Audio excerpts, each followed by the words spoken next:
You ever just look at a pomegranate and think, why? Like, what's the deal with this fruit? It's a glorified grenade, bursting with seeds, and somehow, it's one of the most revered symbols in human history. But why? Turns out, this little fruit has been given the job of symbolizing just about everything. Fertility, rebirth, abundance, you name it. In fact, religions have been passing it around like it's some kind of divine fruit bowl for centuries. But before we jump into the sacred juice of it all, let's just start with the basics. The pomegranate, that seemingly humble yet shockingly symbolic little fruit. I became curious about pomegranates in Korea, of all places.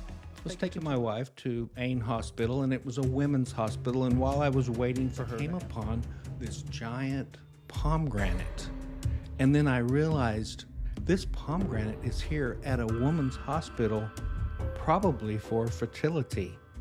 And I think it was. I noticed my wife started collecting these pomegranates, like this beautiful mosaic one here. She even had jewelry, necklaces, even a little charm for her bracelet. And the place she began collecting them was Jerusalem. And I must admit, some of these pomegranates are magical. Welcome to Around the World of Faith. Today, we'll be deconstructing religion by exploring faith in the pomegranate. We will begin in Israel. In Jewish tradition, the pomegranate is seen as a symbol of righteousness.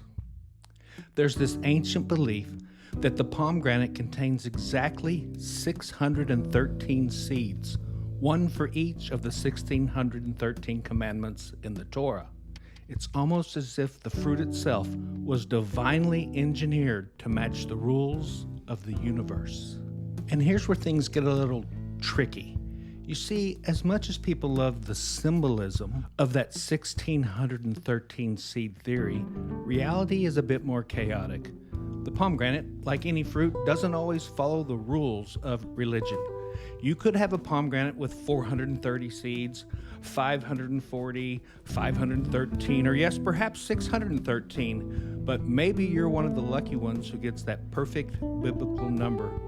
Or maybe the pomegranate's just messing with you. And you have to ask, did anyone bother to count? Didn't they sit and maybe count the seeds? And if they didn't get to 613, did they lie and said they did? It's almost like the fruit is playing a trick, like the oldest game in the book, offering a symbol of divine perfection, but leaving enough room for doubt and interpretation. Isn't that the hallmark of so many religious symbols? They give you just enough certainty until they don't. But without a doubt, you can find pomegranates as you walk the streets of Old City Jerusalem. There are pomegranates in the open, ready to eat, stacked high on tables to make fresh fruit juices. And in the colorful stores, if you look closely, you'll find many pomegranate souvenirs, colorful baubles like these we collected, and like these hanging in a way that reminds me of Christmas decorations. Now let's take this magical fruit on a tour of the world. The pomegranate doesn't just stop at Jewish tradition, oh no. It has found a place in Christianity, Islam, Greek mythology, and even Persian culture. In Christianity, the pomegranate is often associated with the resurrection of Christ, a symbol of eternal life and rebirth. And in Islam, it's considered one of the blessed fruits of paradise, perfect for fertility, growth, and prosperity.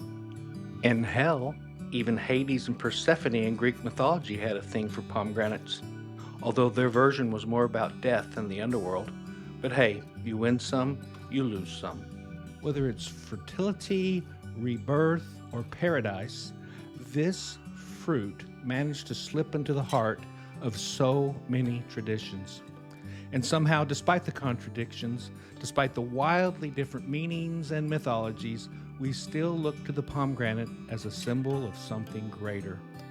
And the pomegranate's not the only fruit that symbolizes fertility. Let's take a tour of world religions. Let me return to Korea, my home beginning in the summer of 2023. I found pomegranate face masks alongside those made of placenta. Wait, what? Talk about fertility with a capital F. In Islam, dates are seen as a sacred fruit of paradise, linked to prosperity and fertility. Prophet Muhammad even recommended them for health and well-being, because when you want growth, you go straight to the fruit of the divine. The mango, highly revered in Hinduism, represents fertility and divine blessings, often offered during prayers to Lord Ganesh, the god of new beginnings. Bananas, in Hinduism and Buddhism, are tied to spiritual fertility. These fruits appear in offerings to gods and symbolize prosperity and growth. And of course, grapes.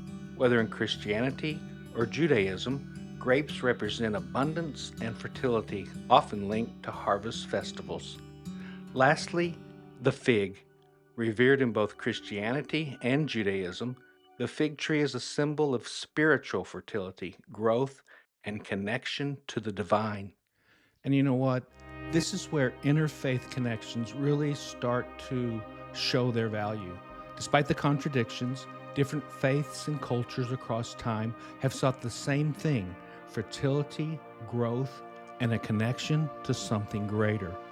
If you're exploring faith beyond religion, these shared symbols reveal how deeply intertwined our human need for meaning really is.